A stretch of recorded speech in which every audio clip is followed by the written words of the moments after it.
Brothers in Tech is a weekly podcast focused on personal and home technology, helping provide you, our fellow brothers and sisters in tech, with some information, assistance, and recommendations.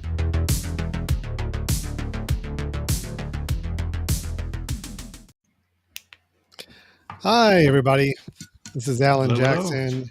Brian Jackson over to my left. It switched sides on us, Brian. I think beforehand I was on the left, you were on the right. Now I'm super confused. No, I think the system seems to have prioritized certain people now and kind of moved me up to the first seat. So hello everyone. Welcome to Brothers in Tech. It listened to our prep for the show and was like, Brian, I feel like might be a little more authorized for this topic, so we're going to move him up on the chain there. This is Brothers in Tech. Alan and Brian Jackson. We are real life brothers in tech.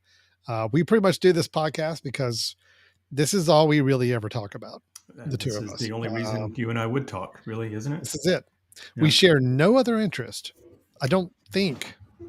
We're not always the biggest fans of the same movies. Yeah. We don't. I don't know if we listen to exactly the same music. We don't cheer for the same teams. No, we do not. No. But when it comes to technology, that is our common ground. That is our area where we are able to talk. So we're just letting everybody else in on our conversations about technology. Because I know there's a lot of people out there, Brian, and because I've still talked to people just about every day that are serving as that IT person for either their family, their group of friends, whatever it may be, just because they happen to know how to do something technology wise, they become that person. Yep. Hey, I'm looking to buy a new computer. Who do I need to call? I'm going to call this person. So we want to be a resource. We're in that boat too. We get that. And we want to be a resource for everybody out there, either for those people that get called on for those questions to maybe arm them with even more information or knowledge. Or maybe you're that person making all those phone calls and you're thinking, you know what? I'm kind of bugging this person too much. I want to learn some of these things myself. So that's why we are here with this show and with Brothers in Tech. That was a pretty good intro, Alan. Even though you're in the second chair now, that was pretty good. Yeah. Good. I think there's added pressure. There's added pressure. I feel like I've got something to prove. So today's topic, Brian, we're going to talk about passwords. And this, as secret as they are, we are still going to talk about the idea of a password for a couple reasons. A, is something you and I have been wanting to talk about for a while. We've kind of had batting around as a potential topic for a little while. And then there's been some recent, I think every year there seems to be some evolution with what they're trying to do with passwords and how we can manage our passwords and security purposes. And just lo and behold, our last episode where we talked about announcements that Apple made at their Worldwide Developers Conference, one of the announcements that we didn't touch on was their next level version of passwords, or technically replacing passwords. Yep. So we're going to talk about that later in this conversation, but we thought it would be a good time to talk about different ways to manage passwords, because obviously, as everybody knows, login and passwords are the key to doing just about anything online these days. We have so many websites, so many services, so many streaming services, so many apps, subscriptions, everything else that requires a password. And it can be very overwhelming. Brian, I don't know if you've ever looked at your own internal list of safe passwords that are managed for you and how many there are. Yeah, it's pretty scary. Yep. It is. Yep. Yeah. To think that we used to have to memorize or find some way to write those down or keep them somewhere, maybe using the same password over and over again for different sites just because we remember it. Hackers are just way, way too productive these days. And even if you've got a great password, if you're using that same password on multiple sites, right, chances are pretty high it's going to get found out somehow or another. Yeah, So and those things are starting to systems are starting to notify you of that, which is kind of eye opening, right? When you start to look at some of the password managers, or even kind of the built-in password control options that we'll talk about today. Occasionally, they're starting to notify you now. They're going, by the way, this password is being used, X number of times, or you know that this has already been compromised. You know that you need to change this, um, and I think we're realizing, for one, not to give away the entire ending of the episode. I think we are getting to the point where passwords are going to go away eventually, but mhm, it's going to take a while for that to happen, because this is the new system, right? It used to be, okay, we needed a USB key, or we needed an actual physical key, in order to get into a door. Well, now you can get in with your thumbprint. There's all evolutions of the security, and then lo and behold, as you said, you develop a system you think is secure, and then the hackers find a way to make it not secure. And by the time they've found it not to be secure, now we're kind of behind the eight ball trying to figure out another way of doing it. So I think this is good for us to talk about, because we are still in the password mode. We are still in that system where passwords are the thing, as you said. If you don't, if you're not willing to create a password, well, you're not willing to get access to things, and mhm. they're going to make you have a password. So hopefully we'll give some advice today, or at least some options to be able to manage those passwords, given that we have so many of them now. So Well, and of course, I think the thing that's the most telling for so many of us is as we really sit back and think about our own personal use of passwords. I'm not going to out anybody on this, okay? But I know right at the top of my head a large number of people I come into contact with on a very, very regular basis that keep their passwords still written down somewhere listed, somewhere very visible, and using the same password as much as they possibly can. yeah, And again, I think that's worked for a lot of people in their mind anyway for many, many years. So people are kind of real hesitant to change and look at any other way to manage passwords. But as we alluded to, hackers and exploiters are just getting so much more creative and so much more productive on their end. It really it's really causing us to look at some different ways to elevate our game when it comes to managing passwords, in the sheer number as well. I mean, that's I can remember, Brian, when years ago when we were really starting to get inundated with websites that we would have to log into and create accounts for. I did for a while. I got in the habit of just using the same password on every site. This was many, many years ago. And sure enough, I would come to that one website where it'd say, okay, enter in your password. Oh, and this password, you need to have two special characters. And my favorite stored used password only had one special character. So then I had to start creating a second version of my favorite password to use in these other sites. And it just exploded from there. So all of a sudden I'm like, wow, okay, now I get it. It's not even technically feasible in a lot of cases to use the same password in every site. B, it's definitely not encouraged or something you should do. So naturally, we've just been forced to look at how do we manage passwords? How do we manage all the passwords we have to keep up with? How can we do it easily? How can we do it where we don't have to memorize a lot of things, hopefully, in the future? Even though you're right, in the years to come, I think this is all going to be kind of a little bit of a moot point as we get to biometrics and other yeah, ways we're using to protect our identity online. But let's talk about these levels, Brian. I think we identified there's Mhm. really three levels in our mind of password management. How do you keep track of, manage, and make the best security use of your passwords possible? And let's start at that bare bones level, like I just kind of described with people I know. Um, that is this idea of, well, I just write the passwords down somewhere. Yep. Okay. Hard So copy somewhere. I have a hard copy. I've got my list of websites and I put my login and password in a book. And it's, there may be some people chuckling as they hear us describe this as an entry level, but rest assured, this is still what a lot of Oh yeah. people are doing. Yep. Now, it may have gone to a digital note taking where, using like a note program in your computer to write them all down, whether it's a handwritten on your side of your computer or written into like a Word document or a notes document or something on your computer. It's the same idea. You are physically typing them in somewhere into a running list to keep up with your Yep. passwords. There are pros and cons with each of these levels, Brian. So what's the pros on doing the old fashioned hard copy sticky notes on the side of your monitor or writing them down in a journal somewhere? Yeah, I mean, I think again, we'll laugh at it because we're digital people and tech people, but that person who does that knows exactly where they are, and they know who entered them, and they know that they're very unlikely to lose them. I have a family member who does that, and they have a password book, and they know it's on the shelf. You wouldn't know the book even if you looked at the row of books. You wouldn't know which one is the password. She has taken certain pages in there and started to write over and over and over, but that's exactly where they are. And that person understands that every time I go and change a password, it tells me to change a password. I'm going to pull that book out, I'm going to scratch it out, I'm going to put the new one.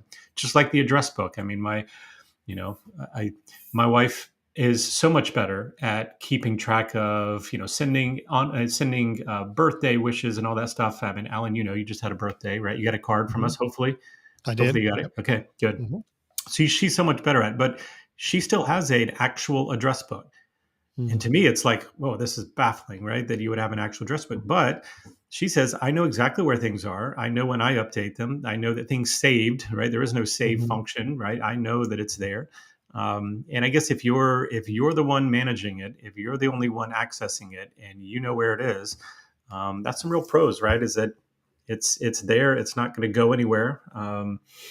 It's very hard to steal, right? I mean, just think about the comparison of the likelihood that a hacker is going to find your password on your computer versus a person coming into your house and stealing your password book off of a shelf. Right. Very unlikely. So I think that when it comes to security, it really is a secure way of doing that.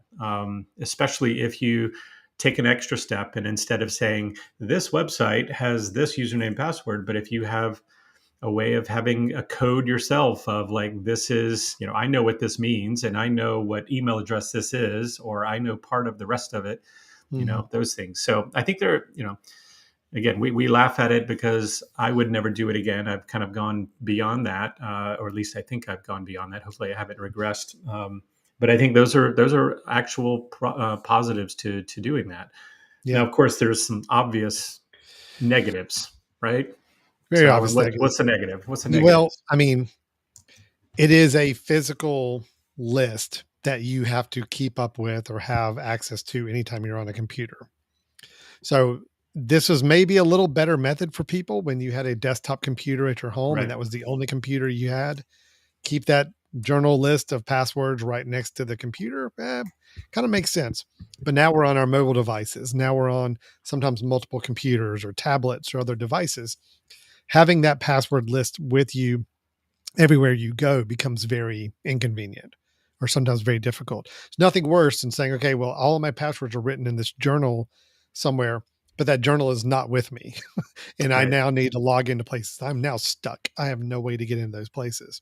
Um, it is limited. I mean, it's prone to error. It is, you're really basically just writing down login password, website address Right. without That's any it. other information to help you with managing them.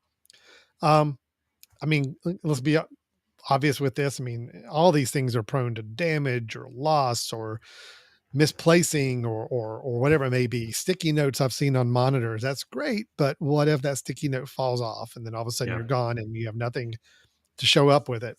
So all these things that are obviously very kind of negatives about it. Now, even if you're someone that says I'm still very, very bound on writing them down, I don't want to use a service to manage my passwords. Some people are still moving to doing it to an online, or not an online, but a digital list. Yeah. So you open up Microsoft Word, you open up a notes document, and that's where you save all your passwords. That makes a little more sense because it's always with you wherever your computer is and you have it Yep. accessible to you. But it's still putting it all in one place. The biggest downside for me, Brian, of doing the old fashioned way, that hard copy or digital list that you manually create, is I just find it to be really slow to use. I mean, okay, every time you go to a website, you're now scanning that list Let me of go your scroll, right? passwords on your list and finding that website, typing in the login, and then typing in the password. And of course, remember, websites a lot of times will force you to reset your password every so often. So then you're going back to your journal.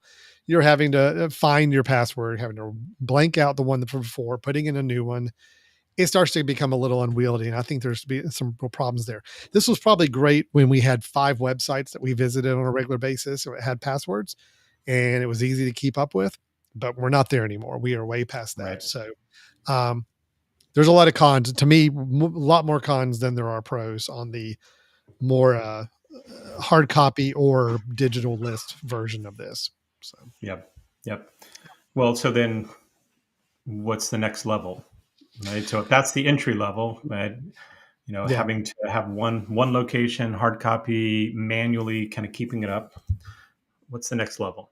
So the next level is something that computer manufacturers, system developers really started rolling out many, many years ago. This idea of allowing you to type in a login and password on a website, but then save it into your computer, either browser or in your computer system. Two kind of very prominent ways in my mind that I see these on, because we're Mac guys, we use Macs all the time. So the Apple operating system, especially its Safari browser, will allow you to save your login and password in a Yep. stored file on the computer. Now, this is nice because what this means is that when you go back to the website, you can have it prompt you to automatically fill in your login and password from that saved file. So you don't have to remember it. You really just know that, yes, this is where I've got it saved, and my browser or my computer system is storing this for me. That's good. There's some pros and cons here as well.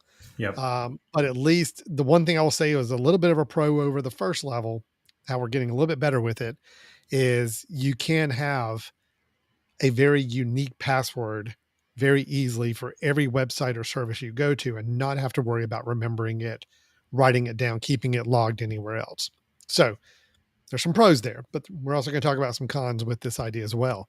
Um, I'll admit, convenience wise, it's super convenient.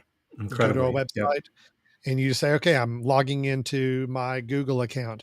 And look, there's 3 different emails and passwords that I've had saved on Google. And I can just pull one of those up and it autofills the password in, and I'm on my way. It's convenient. Um, it is inexpensive in that it's free. It's a free service that is built into the Mac OS or Google. Google Chrome browser will allow you to save your passwords. I believe other standard web browsers will do the same thing.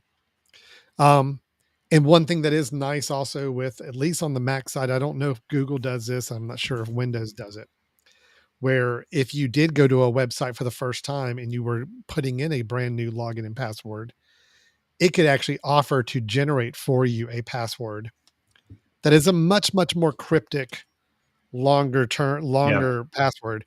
The idea being that if it's going to save it for you, you don't have to remember it. So you can really make it as complex as possible. Takes a little bit of pressure off of you to have to make a password that's super secure, because this one will be very, very secure level, and you don't have to remember it. Um, Yep.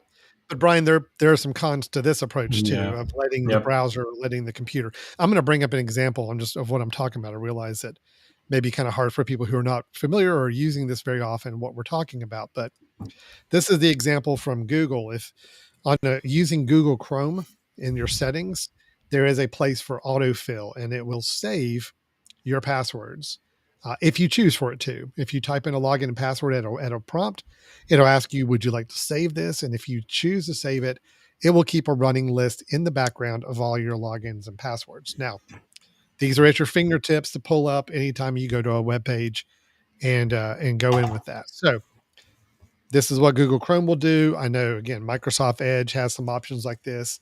Mac has it on the Safari browser. So it's nice, it's convenient, it's simple. But Brian, what are the downsides for doing this kind of stored password login passwords on the computer browser itself? Well, I'd say the biggest fallback for me is, if I'm using Safari, let's say, and I'm using its built-in, password manager, then I go and use another computer, a non Mac computer. I don't have Safari, or maybe it has Safari, but it's certainly not tapping into my Safari and my preferences. And then all of a sudden, I'm losing the ability to access those. Right, so I get a little lazy, right, in that Mhm. it's filling it in for me, and therefore I'm not really remembering the password. I'm not remembering why I set up the password for that particular site. So the ease of use can also lead to kind of complacency with your passwords. And then, of course, your passwords are being tied to a particular browser or a particular system. So it's fine if I'm on, any of my Apple devices, because they're all of those passwords can get synced through iCloud or some sort of online storage. That means that whatever device that I have logged in, I should have access to those same passwords, right? If I choose to store them that way. And it also works, with something like Firefox or Chrome. As long as you're signed in on whatever computer, you sign in through the browser as you, and then it recognizes your passwords that you've saved through there. So I think there's some good things there, but the negatives obviously is that the additional layer of security really has been removed, or at least that it's one step closer to being accessible. Right now, Mhm. I will say I'm still feeling fairly confident with security at that point. If the passwords are uniquely created, if nobody else has access to your computer, right? If you're not giving someone access to your computer, because of course, the ability to log into your computer, the ability to be able to, use biometrics. So I use biometrics to be able to access those passwords. I use my fingerprint to say, yes, this is me. Give me access to that password. So therefore, someone else has to have access to my either biometrics or the main password to get to my other passwords. And of course, that's the case with any password manager. If someone has your main password or your main biometrics, they can get access to any of your passwords, right? So I think that there's a layer there that may seem like it's a little less secure. And I agree that anytime I'm saving something to a browser, and especially just it kills me to save something to Google, who I know Mhm. has access to so much about me, right? To say, by the way, here's my passwords. I do think that with as much as Google and Apple have put into security behind these password managers, these built-in elements, that I do feel fairly confident. I'm much more concerned about reused passwords and those being, you know gobbled up and understood and kind of saved by some other third party, realizing that I've used or reused a password so many times and then starts to pretend it's me. I'm much more worried about that than I am some of the saved passwords within the system and browser. But I could be naive. Alan, tell me your thoughts on it. Well, I mean, there is some value to the idea that, or no, there's not value. There's some concern to the concept of these are login and passwords that are still being stored inside your computer in a file. I mean, technically, even I know on the Mac, you can actually go to a program and view all the saved passwords and logins. So Yep. they're there and they are accessible. You're right. There are more layers than there have been before to get to that point. I have a thumbprint or finger or touch ID turned on my laptop that you have to have my master password or my fingerprint to get into my computer in the first place. Then if I were to go actually view my list of saved passwords in my browser, I've got to actually authenticate again. So it's adding some layers to it. I mean, it's still technically the information is still sitting on your computer. And there's an argument to be made that if it's sitting on your computer um, It can be tapped as an into actual somehow. login and password, it's still Right. accessible Right. to somebody. Um, so that's still a concern level, but I guarantee you this is where most people are right now. If I had to Yep. guess, I think Yep. this is where the minute your browser popped up and said, "Hey, would you like for us to save this password so you don't have to remember it next time?" Most people clicked on yes with that. Yep. A lot of Yep. people I know, a lot of people I think make up a pretty good representation of the computing population are doing this. So there are some dangers, there are some concerns there. I feel like it's better security wise than having it just written on a notepad on your computer, because that is a truly open document. If somebody gets access to your computer, they can get to that document right away. These are a little bit hidden behind a couple more layers of security, but Alan, you balance you you mentioned, balance the convenience with the security side, yeah. and I think we're getting a little better security. We're definitely getting a lot more convenient. Well, and I think this is exactly why passwords are not going to be around Yeah, I for too agree. much longer, Yeah. is that there was password fatigue. Initially it was like, oh, thank goodness you're asking for a password. I feel so much more confident about you as an entity on the web because you're allowing me to have a password. So therefore I can make it secure. And then we get to the point where it's like, okay, now you need to remember 500 passwords. And by the way, they all need to be different, right? And if you Yeah. reuse them, then you've got a problem. Well, there's a point in time where people realize, okay, now you're telling me I have to create passwords that is just getting ridiculous, right? And so Mhm. they are reusing passwords or they're saving passwords in a different way. So when you get that option, hopefully, right, that layer of security is still somewhat there, that they're not, that they're not kind of throwing around the saving of these things and saying, oh, let me enter my password, without security to this particular website, which of course can then be nefarious about it. Alan, you mentioned so with Apple, they have the suggested password. So okay, you're Mhm. getting ready to create a password. Let us create a really, what is it, 26 characters or something? Is Yeah, like something like that. let me Mhm. create this key that is very hard, not impossible, but very hard for others to be able to tap into and guess, right? Do you use that?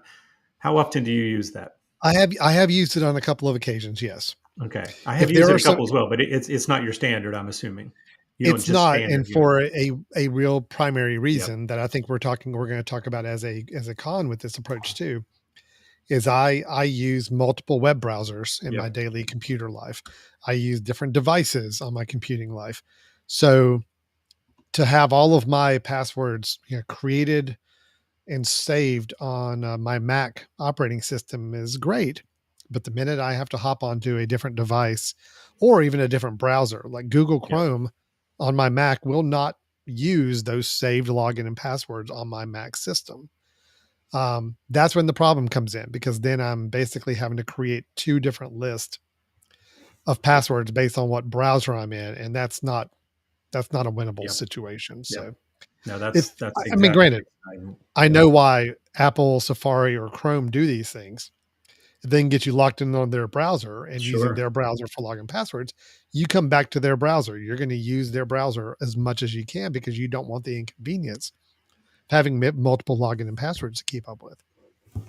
But again, for somebody like me, where I'm using both web browsers throughout the day, sometimes I'm on different devices, different computers. It's not a viable thing to have Apple create or have the system create these really long cryptic passwords that I'm never going to be able to document or remember. And I kind of have steered away from using the save passwords for some of those same reasons.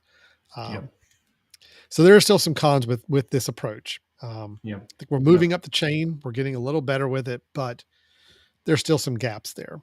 yeah, It's the most convenient. It's the most accessible. It's the one that I guarantee you more people, as they power up their computer, default to and use nowadays than ever before, because it is super, super convenient. But yeah, um, but there are some trade-offs there.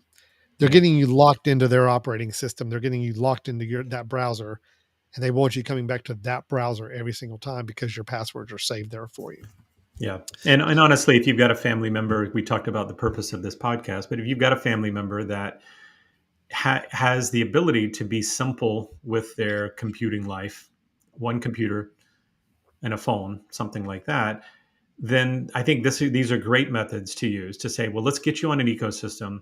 Let's, every time it tells you to set up a password, set that password, right? Tell it to use the complex password, right? So that you at least are creating this layer of security, knowing that the only time that you are really doing computing is through one of these two devices, and those two devices are always going to have access to it. I think that is a really good method to have, and it's probably better than that same person going and writing them down, Mhm. forgetting about updating one, having to reset passwords all the time. I mean, I think that to me is where the problems really get to be problematic, Yeah. get to be interesting is when someone says, "Oh, well, I forgot it. I have to reset it." And be resetting it means now all of a sudden there's a layer in which you're either not going to remember it or you've now had to enter it in multiple times. And if people are really concerned about Big Brother on their computers, entering in the password which potentially has the ability to be hacked, what you're entering into the computer, then I think that's problematic. So having something where this is creating it for you, but as we know, most people are not in that world. They're not in a one computer, one phone, or two device situation. They're in, they're as we are, where we have, occasionally you're going to use someone else's computer. Or occasionally you're going to use a shared computer and still need access to, whether it's your bank account or whatever, on some other platform. So, Mhm. so let's talk about how do you get past all of these, Alan? What's the next Yeah. step? I think right now, before we talk about the future of passwords, I mean, Yeah. if you're going to be managing traditional passwords and really looking to manage your password life, there are tools and services that have been around for a while now that really specialize in doing this. And they do alleviate a lot of the cons that we talked about with the other two levels of password management. And these are dedicated password management applications. So there are several vendors. We're going to spotlight a few of them, just kind of talk about.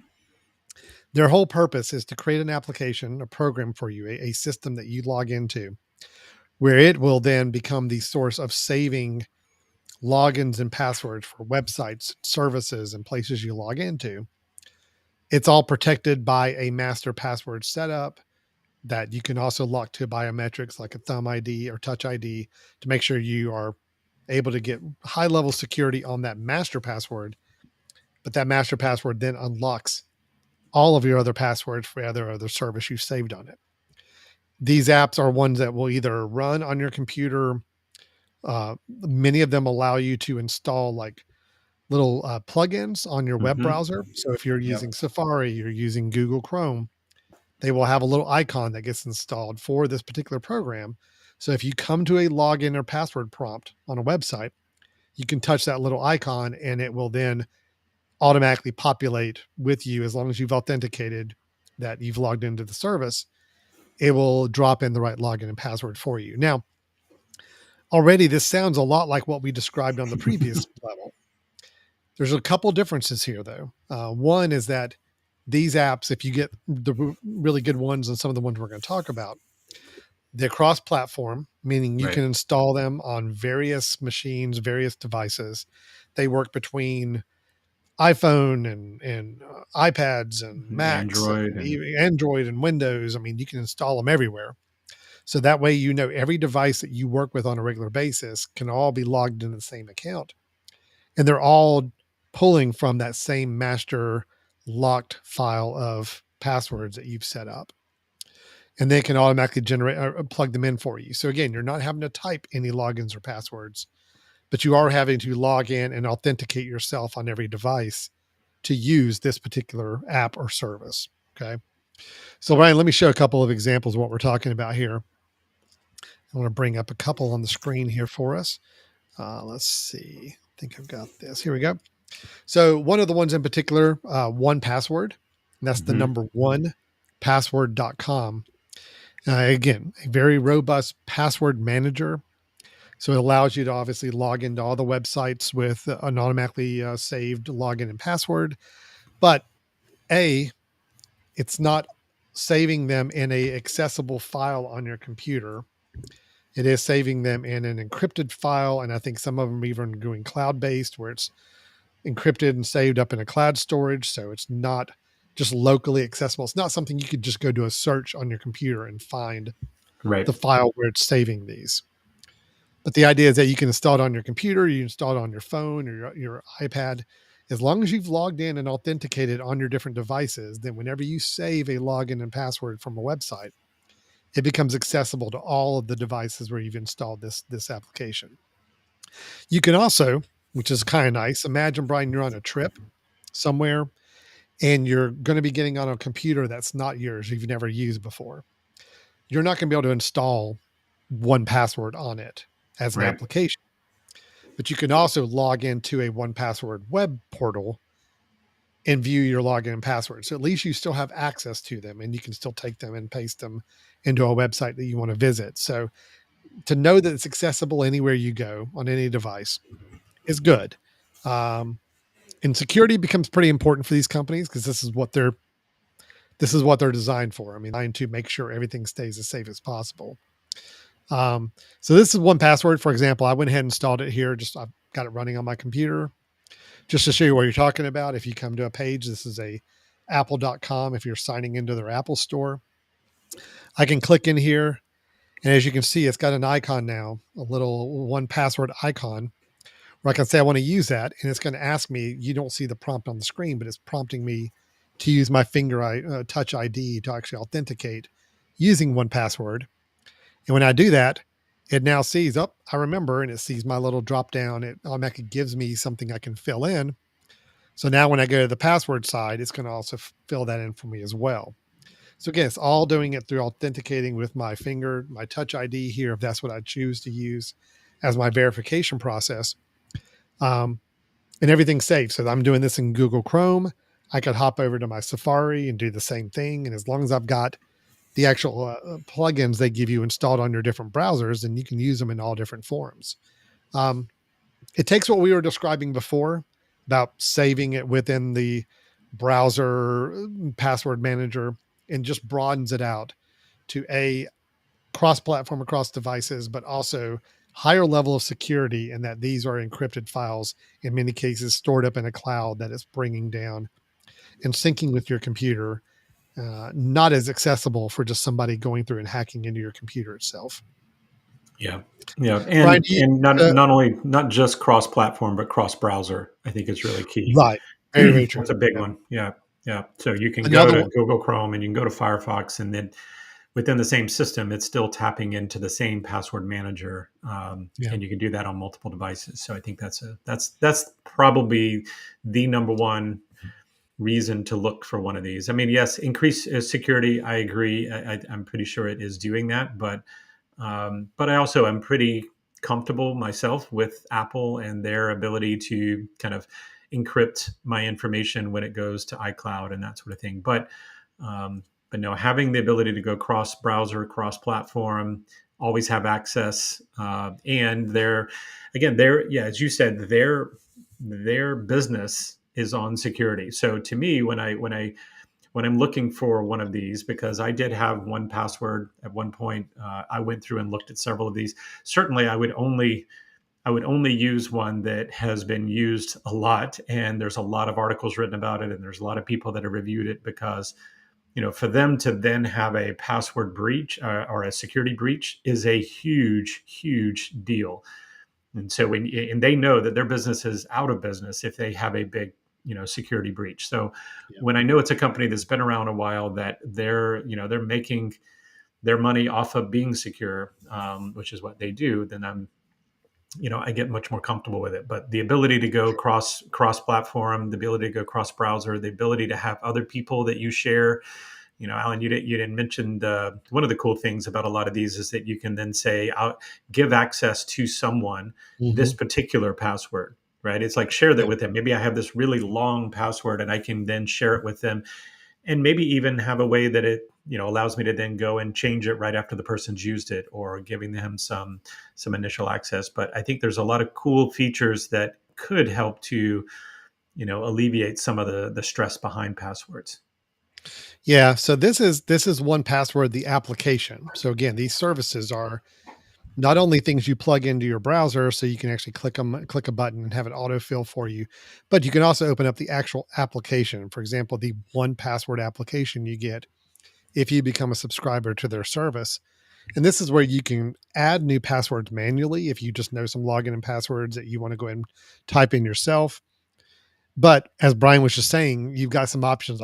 This is just a sample. I just put one up here as a demo, but I can actually go in and add to a favorites list and kind of create my own little favorite passwords that I'm commonly having to review or manage in a certain way.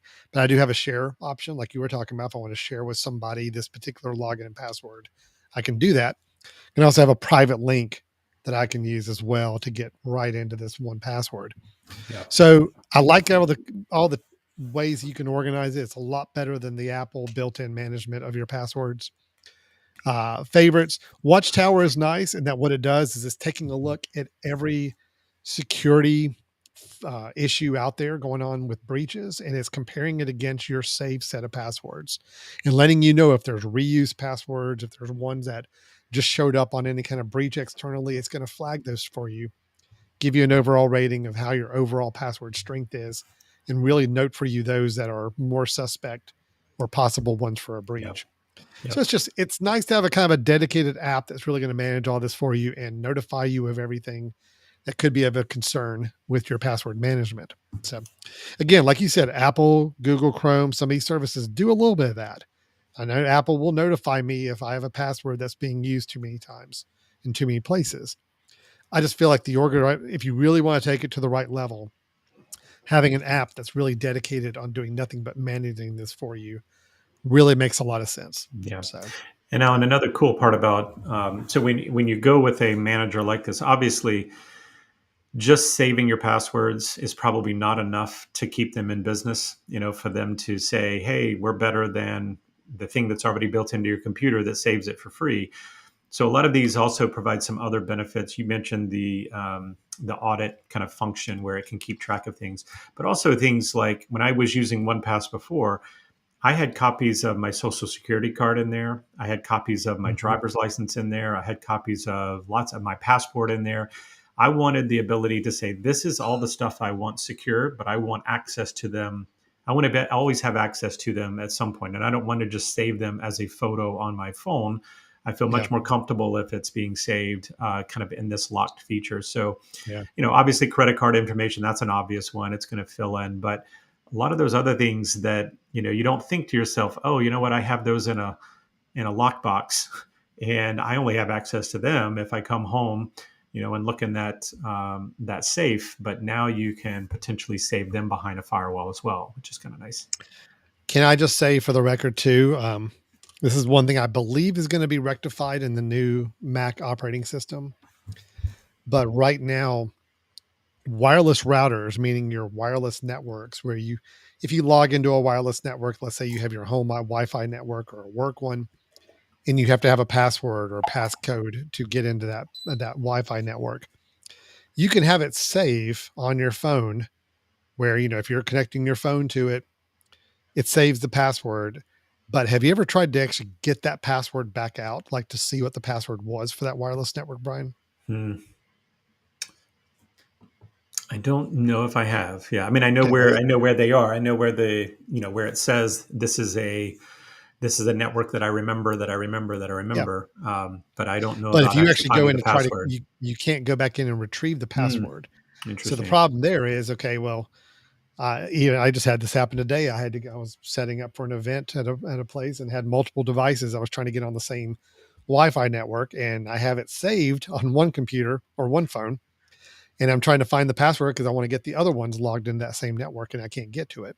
So wireless routers is one of the options on one password and these other services to save as well. Now, I do believe the latest version of the Mac OS that's going to be coming out this fall.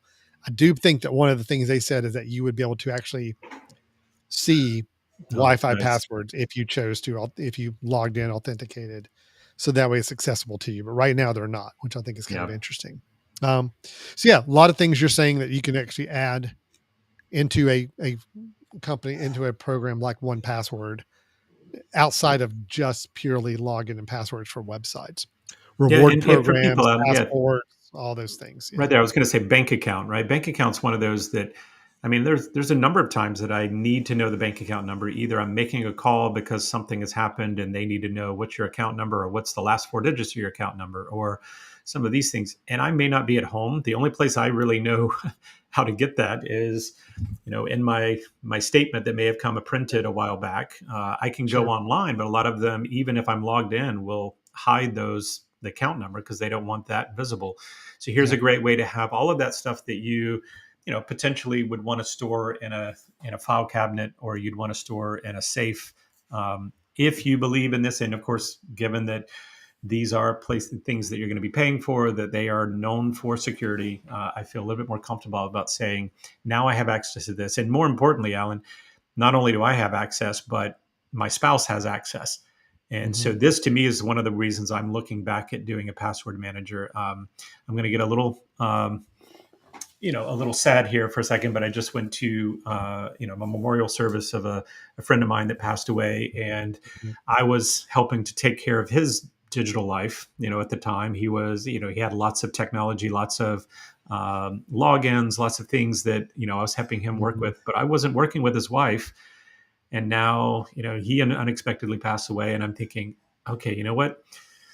If we would have had one of these managers to have everything listed in there, it would pretty much just be, here's the Yeah, password to get in, here's the biometric we're going to set up to make sure you have access to it. And now here it's you go, true. you're set, right? And of course, you Yeah. can do that. You can do that with documents, you can do that with Excel documents, you can print them out, you can have them in your safe, you can do those things. But the number of times we have to change them and how often and how diligent we're going to be about it, I'm much more comfortable, I think, going with one of these and then giving access to my wife and saying, listen, at least we now know that you're not going to get stuck one day not having access to these things, or I'm not going to get stuck if you go and you're adding logins, right? Because we have so many of those things. Even if I had to sit down right now and think about this process, if you had to sit down right now and make a physical list of all the accounts that you have, I'm not talking about money accounts. I'm saying all the accounts that someone might need to go and log into, all the bills, all the, the things you've set up accounts for, just random things. You'd be hard pressed to think of all of them. And not only that, but finding the passwords, finding the latest Listen, logins. it is something Brutal, that brutal. honestly, it worries me. I spend a lot of time thinking about. Every week, I feel like I'm taking little chip steps towards trying to consolidate vital information into one place. Yeah, It's gonna be a little more accessible. Honestly, I hadn't used 1Password. I know that's the app I was just showing. Haven't used it in a while. Pretty impressed with everything that they kind of have built in to yeah, store. And it's got me thinking now that, I mean, I know we're talking passwords and that's what this whole show's about, but thinking about, beyond just passwords, but having one portal location to store everything critical in that situation that you needed to pass this on to somebody else and they need access to everything. How great would it be to just say, look, here's the access to my 1Password right. account. And in there you will find everything, That you bank need account to do. Yep, information, yep, any ID cards of mine, any credit card information, login passwords to websites, everything is all right there in one spot. So yep, here you go. yep, yep. It's nice. And I would, and I'm super happy to say, if biometrics is the main way of getting into that, giving two fingerprints, saying, here, I'm going to let you have access to this, because this was the one challenge I had with password managers, Alan, and I'm sure you probably thought the same thing. Is, okay, so now you're saying all of these passwords that I've created, really there's one password that if someone gets that, I'm really screwed. Not just that, it's kind of like saying I have, if I spread all my credit cards out into multiple places, it's less likely that all of them will get lost. But if they're in one wallet and I lose that one wallet, I'm Yeah. done, right? And that's kind of what this feels like. But at the same point, having, if you said I have access in so many ways to get to that wallet, even if I lose it, I have so much access to get there. Or if someone gets into that, there's a really quick way to turn it off. Yeah. And That's there the other is. thing, right? Yeah, That is. yeah, Yeah. yeah. I mean, that's the thing is if you find out for any reason that your Compromised. main Yeah, password account gets compromised and they will notify you if a different device that they're not used to seeing has got access to your vault, your password vault, you can disable it. You yeah, can shut that down remotely. And plus, by default, right now they're all saying, using Touch ID or using biometrics as your way to authenticate. 1Password, for example, says, yes, you can turn on and say, I want to use Touch ID all the time to authenticate and to log me in. It still says that every 2 weeks, even if you have that turned on, it's still going to prompt you yeah. for the manual password. So it's got both going on. It's like every 2 weeks at least, you have to still type in the full password, but we're going to let you use biometrics to log in each time you want to access something. So that's beneficial if I were to come and cut off your finger. I would only get access for 2 weeks with your That's finger, right. right? You Before I'd still have have to to type in the remember that password the at some password. point, Yeah, or vice versa. You may know the password, but you don't have the finger. Well, you're not going to get terribly yep, far. Yep. So it's good. I mean, I'm only apt on using these password manager programs if biometrics are included, if like Yep. some way of accessing it. If it's just all from a single password, which is what it was years ago and why I didn't really spend a lot of time on it, because before Touch ID was on laptops, touch authentication was on these laptops now. Um, I really didn't like the idea of just keeping up with one typed in password to unlock all my passwords. I didn't feel like that was quite secure enough. Yep. But now I do feel a little more secure with it. Yeah. And I would say, given that there's one password, and now you're saying I'm putting all my eggs into one basket, make that a really, really good password. Make Yes, that the one exactly. password that really is 26 characters. Yeah.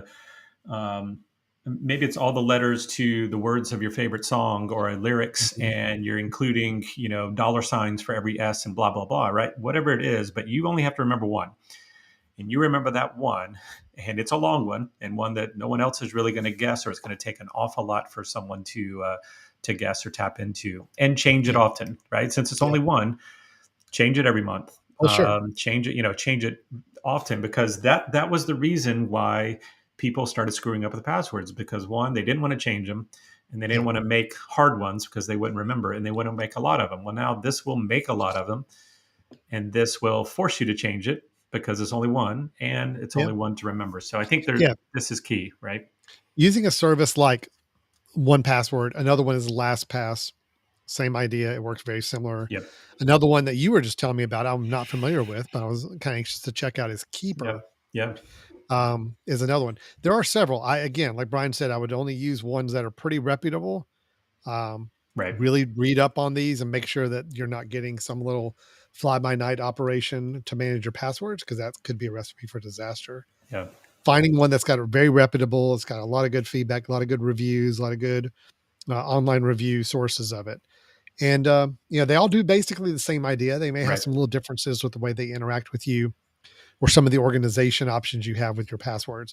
But the basic idea between all of these, one password, LastPass, Keeper, and so forth, is storing all of your passwords in one place where you don't have to remember them. You just have to remember your one master password and have your touch ID or whatever other kind of measure of authentication to get to it.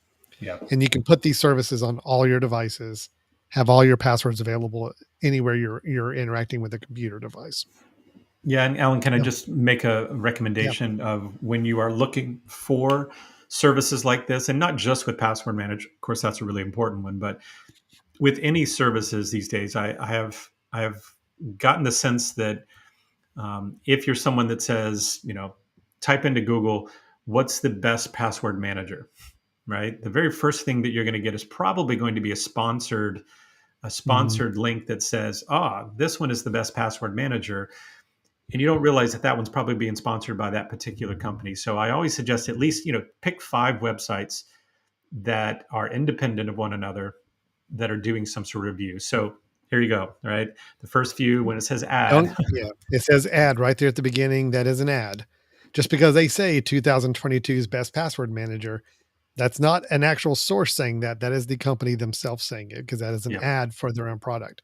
So get past the ads. Yep. Then you start to get into, okay, there's PC Magazine, best password Exactly. managers of 2022. CNET, best password manager for 2022. Tom's Guide, Tech Radar.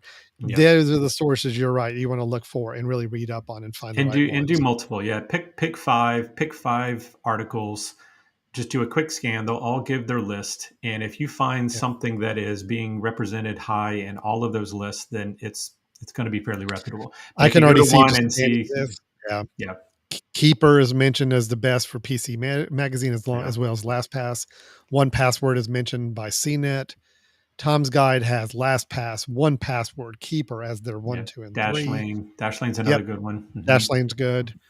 So again, you're starting to see that, yes, even the 3 we're talking about and a few others are showing up on all these lists. So they are definitely ones to consider and see as Yeah, viable options for you. yeah. So Brian, okay, let's say we've just, and I've actually kind of convinced myself to dig back into some of these I have higher two. end password managers now, Yep. looking at some of the things you can do now. But this all may be for nothing before too Yeah. long. Okay. As you mentioned at the top of the show, passwords, Passwords could be, I think we're fairly certain of saying are going to be going away at some Yep. point. We've already seen the need for specific passwords start to diminish with things like Touch ID and Face ID and other ways of authenticating yourself.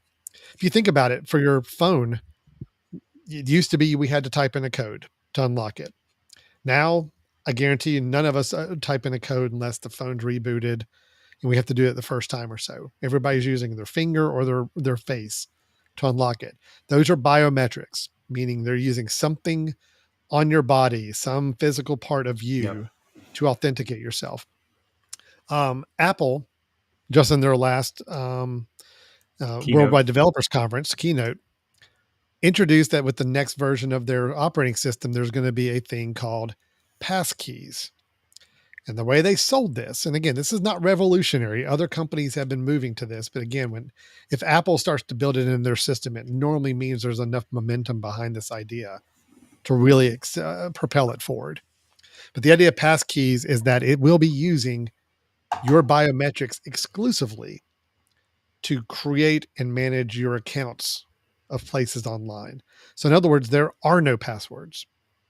Everything is storing your biometric fingerprint, the face print data as a way of authenticating you to a website or service online.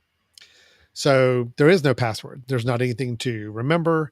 Right now, when you use your Touch ID on a website, all it's doing is it's bringing up a stored password and passing that through And to the filling it in. website, Hmm. filling it in. So there's still a password there. It's just you don't Yep. have to see it because you're automatically bypassing it and authenticating it with your fingerprint. Passkeys is looking to try to take that a step further and say there's no passwords at all. There's no password for anybody to crack. There's no hacker that can go and just try to spoof millions of variations of passwords to try to find yours. Everything is intrinsic data based off your biometrics that allows you to log into places.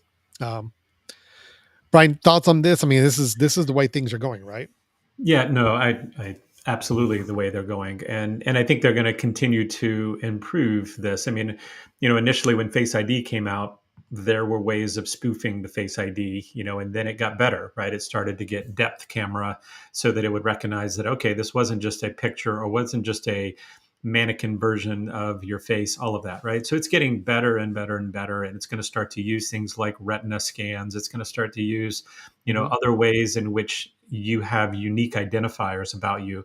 And Alan, let's also remind people, the whole reason things like two-factor authentication came out was that, oh well, passwords weren't enough, right? That people can steal the passwords, but if you log in with a password and then we also have to authenticate you a different way and send it to another device, at least it gives us a little bit more confidence. And now I think we're going to get to where maybe the two-factor authentication maybe comes from the pass key, right? I mean, I'm a little weary on okay, having a system that is totally different, right? This is, as you said, this is going to be something that all websites are going to have to get on board and say, let's build in a way for our system to recognize biometrics, or our system to go to passkey in order to get the biometrics, kind of like Apple becomes the go-between on some of this.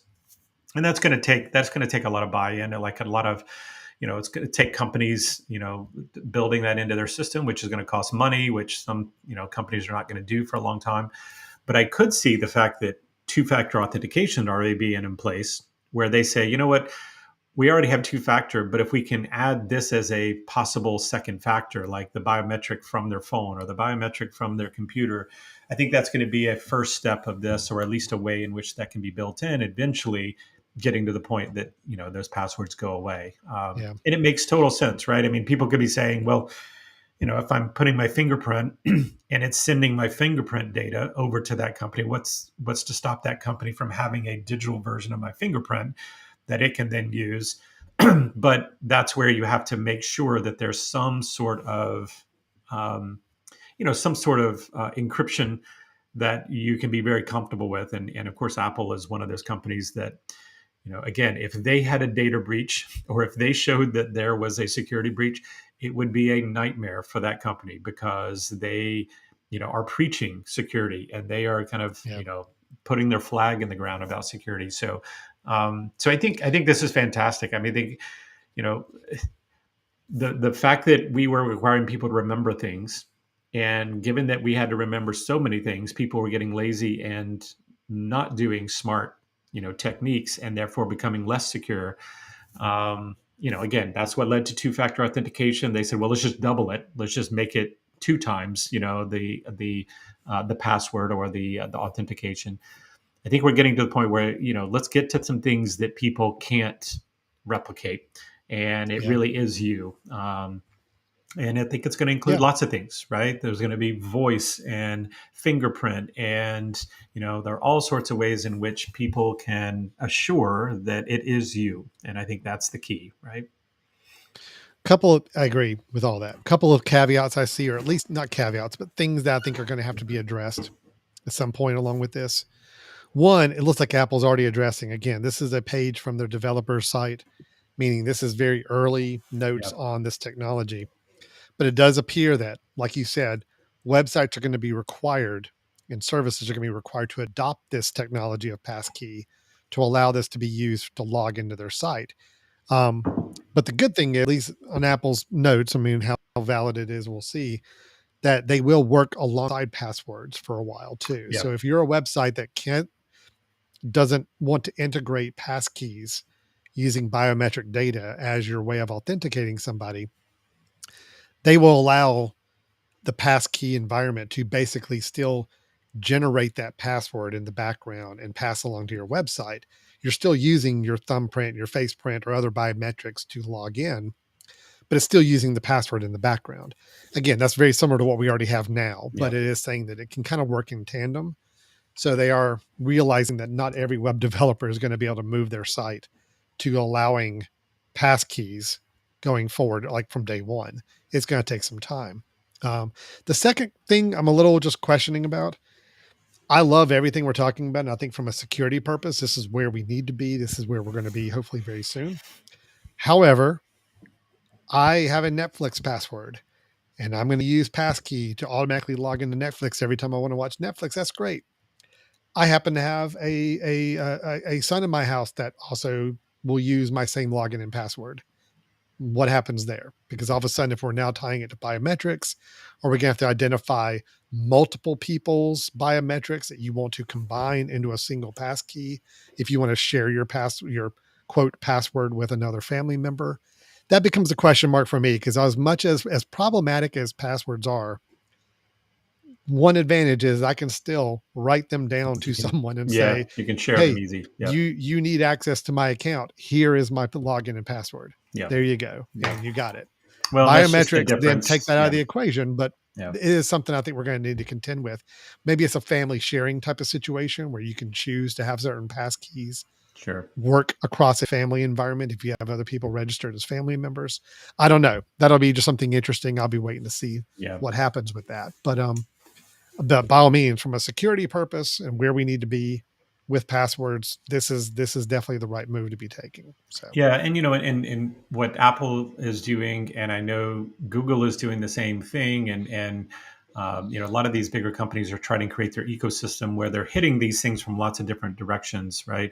I mean, Alan, I think I mentioned to you, I just for the first time the other day used the hide my email mhm. function, and I used it. I went to a restaurant where you had to digitally order, right? You had to do it on your phone, and it said, of course, here's give me a phone number or give me an email address. And I was like, I'm not sure I want to give you an email address that then's going to start creating spam, because I've just noticed an increase of spam recently. I'm like, well, let's try to hide my email because this is the one time I'm going to use it, so I don't need to remember it. And it was great, right? Mac creates its own version of an email that gets forwarded to your email. So that company only sees the spoof one, and then that one gets forwarded. So at least I could shut it off and say, yeah, get rid of that. And I Yeah, don't lose, access. it is great. So I think that's great. But I think the whole idea of, okay, now the touch points that we've got to get rid of are sharing valuable information that can be misused, and Mhm. making sure we validate, right? So as long as there's a validation on one side that we trust, and if I make Apple be my go between that says, listen, I'm going to validate to you, Apple, that this is me, right? This is me. And then if they have some way of creating either a temporary password that works for that account, or a version of the password that changes so that it continues to, authenticate, and that company Mm-hmm. says, listen, we'll allow 100 passwords to be you, but they're only ones that can come from Apple that have verified it's you, whatever that is, whatever that gateway is. That's what we need to get past, right? We need to get it so Yeah. that people can be confident going online, giving information, getting access to information, and assuring that that access doesn't cause a ripple effect of security concerns. And I think this is just Agreed. another step in that way, which is great. I So, agree. yeah, Completely yeah, agree. That's great. And, we had a couple comments, too. I want to bring up talking about the pass keys, hmm, and I think, Shane Flint had a great comment on this, just saying, and look, there's going to be initial bugs with anything new.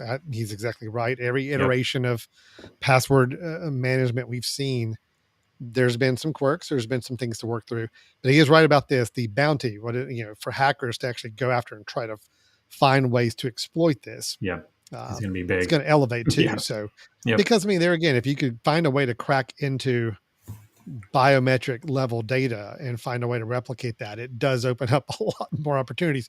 It's a higher threshold. I think it's going to be much more difficult to do, but it's not going to deter hackers from trying to find some way to do it. I guaranteed. yeah, So it's a good point. There's going to be some yeah, bugs, and there's going to be some. It still doesn't mean we can't. We can't. We got to still keep our guard on yeah, things. I for don't think we sure. can ever just assume that everything we do online is going to be safe and protected, and nobody can ever get access to it.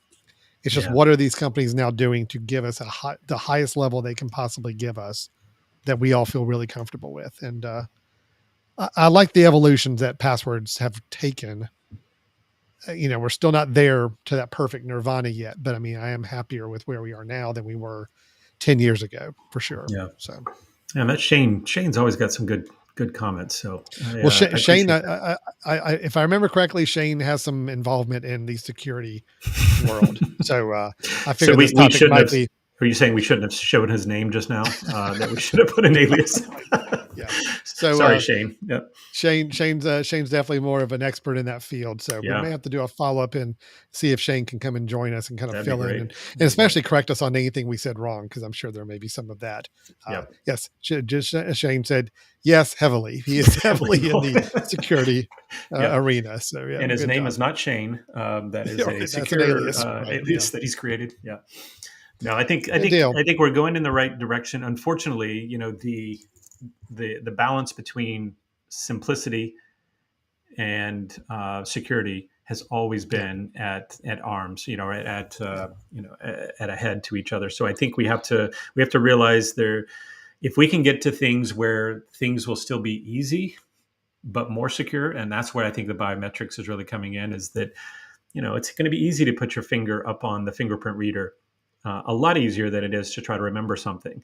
And if we can make that secure, and if it means that eventually the hackers get into it, but yet we have to get 2 and 3 factor authentication. I mean, telling me to put my finger here and do a second finger and a third finger, that's still a whole lot easier than doing your password, or look yeah, in the camera and do your finger, both yeah. together. Great. Right. I think that there's lots of ways we can go with that are a whole lot better than having to remember multiple things.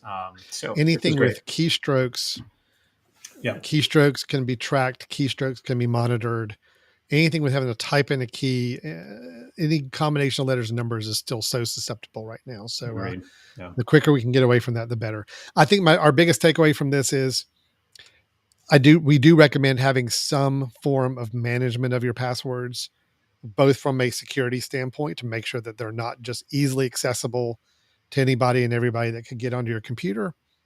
Um, if it means that you can have much, much more unique passwords for different websites by using a password manager type system where you have a one master password and it allows you to have very cryptic passwords for every single website you visit, that's kind of the best solution you've got right now, I feel like, in Yeah. the password world for securing yourself is very, very long, very obscure passwords for a unique one for each site you go to, all protected under a one master password account that is biometrically secured for you. Um, I feel like that's probably about the holy grail for most common users right now until we get into the next level of password security or user security online. Yeah. So, And Alan, one thing I wanted to mention, I feel like we should mention just to make sure people can see maybe the potential benefits. One additional benefit of using a password manager is a lot of these will have like family bundles, right? So where it's not just my wife and I, who I want her to have access to everything of mine, right? But I also potentially have the benefit of saying, well, let's have a family account, which could be a parent who, at some point, that you're going to need to have access to their accounts, right? And the ability to then say they have their own login, they have their own access. They don't share anything with you until it gets to a point where, there's going to be a need to share all of that. So I think that, there's lots of options of not just, hey, in my house, we're being secure, but potentially even an extended family reason to do that, which I think is something that Alan, you've talked about. Was it digital legacy? Is that the term? yeah. Of Mm-hmm. making sure that when you pass on, that your information can be put in the right place for people to be able to get access. I think that's Yeah. This is a great way to do that. So yeah. It's definitely a good tool to get working on that for sure. Yeah, family management is great. A lot of these services we talked about have either individual plans or family plans. And the family plan means you can have multiple people that you as an administrator can choose what access each family member has to different types of passwords or forms or documents you may have secured there. And if you update a password on a service like a Netflix password, it's great because then everybody in your family that you have now shared this service with will get that new password the next time they log in, and they don't have to come asking you, hey, what's the new password, and get that updated on their own computer. They actually get it passed to them as long as they're logged in properly. So good. Yeah, it's great stuff. All right. Well, I'm definitely going to be digging a little bit more into a couple of these programs now that we've had this discussion. Yep. And unfortunately, our discussions, Brian, normally end up costing me a little bit more money every time we talk. So yeah, I we didn't normally talk get about added on costs. These are going to require pay, but I will say they've gotten fairly fairly affordable. $2 a month for a lot of them. Something I've like seen that is some a of pretty them, good way. $2 to $4 a month. You can get a good Yep. individual personal plan to do I this. think it's well worth it if you can use all of the features of it. Yep. Although going back again, if you are a single computing device user or a single platform, let's say you're a Mac user and you use Safari, Apple Safari for all of your computing needs on your iPad, your phone, and your Mac, and all of your devices are Mac devices and they all use the same web browser, you can use the built-in functions of Password Manager, which is free, doesn't cost you anything. Just know that the minute you step outside of that Mac environment or Safari environment, you're not going to have access to those passwords, and that may or may not be an issue. So, yeah. So you definitely have some good options out there. I think a lot of things to take care of your passwords. Just please be good using your security and your passwords and online. It's very important.